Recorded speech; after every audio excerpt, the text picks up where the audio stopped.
what are those hurdles? Because by law approval ना the question is कि prime minister ने तो 100 से ज्यादा meeting if I'm not mistaken कर ली है इस कंस्ट्रक्शन के ऊपर, 100 से ज्यादा। अगर आप मुझे इजाजत दें तो जो आसिफ समसम बताना चाह रहे हैं, 2-3 दफा उन्होंने मेरी तरफ देखा और वो मुस्कुराए। तो आप बताइए। देखें, हमारा जो शहर है और जो सूबा है, and there is no contempt of court with all due regards to the highest courts of my country.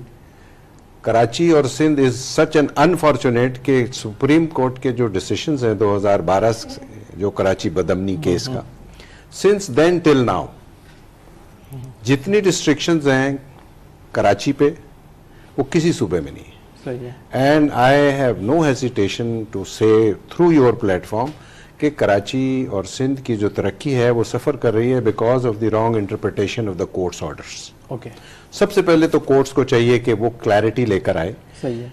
2012 से लेकर आज तक सुप्रीम कोर्ट ने कन्वर्जन बैन किया हुआ है। मींस कि आप कराची में कोई जमीन इंडस्ट्री के लिए नई नहीं कन्वर्ट करा सकते। कैन यू इमेजिन, है एग्रीकल्चर है तो उसको नहीं कर सकते। नंबर 2, सिंध से बाहर है ही अलाउ? नहीं, सिंध से बाहर पूरे मुल्क में अलाउड है। अच्छा, ये स्पेसिफिक ऑर्डर है सुप्रीम कोर्ट का for Karachi and for Sindh. अब आप इमेजिन करें कि अगर आप कानून के जरिए किसी शहर की तरक्की का गला रोक देंगे, और I am not siding with the provincial government, वहां भी बड़ा मिस हैंडलिंग है, बड़ा मिस यूज है, लेकिन कोर्ट क्या होता है, वो कहते हैं जी सुप्रीम कोर्ट का ऑर्डर है, हम आपको जमीन हाउसिंग के लिए नहीं दे सकते, हम आपको जमीन इंडस्ट्री के लिए नहीं दे सकते, जो ऑलरेडी कन्वर्टेड लैंड्स हैं उन पर भी आप कोई ट्रांजैक्शन नहीं कर सकते। और इस ऑर्डर को आए हुए आज 9 साल होने को आ रहे हैं। जिस सूबे की, जिस शहर की तरक्की को कोर्ट जो है 10-10 साल अपने ऑर्डर्स के थ्रू रोक लेगी, वो सूबा कैसे तरक्की करेगा? We would call it interpretation of the court. So this is again very important, नाज़रीन।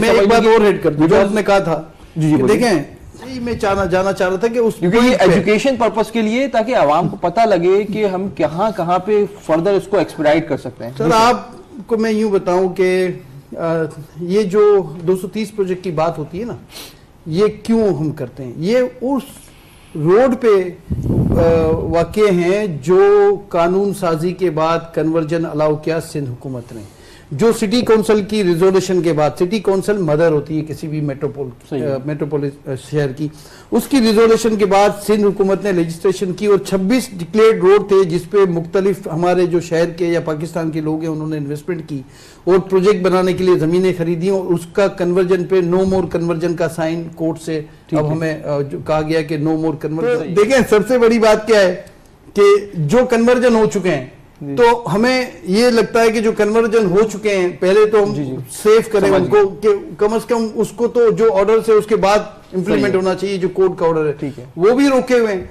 बिल्डिंग कंट्रोल ने, और वो कहते हैं सुप्रीम कोर्ट का, जिसे उन्होंने कहा जी ऑर्डर से, तो वो नहीं करते। दूसरा, जो कन्वर्जन होने के लिए प्रोसेस में वो सारे भी रुके हुए हैं। तो हमने तो कानून साजी जो हुई थी, जो स्टेट का लॉ था, उस लॉ को फॉलो करते हुए हमने, आपने एक जो नोट 5000 का उसमें लिखा है स्टेट बैंक ऑफ पाकिस्तान ने जारी किया और आप कह दें कि ये अब वैलिड नहीं है, तो that is to say Sindh government wants to play very safe, के जो नए प्रोजेक्ट भी ऐसा ना हो कि अप्रूवल दे दें और फिर बाद में कोई कोर्ट का मसला है।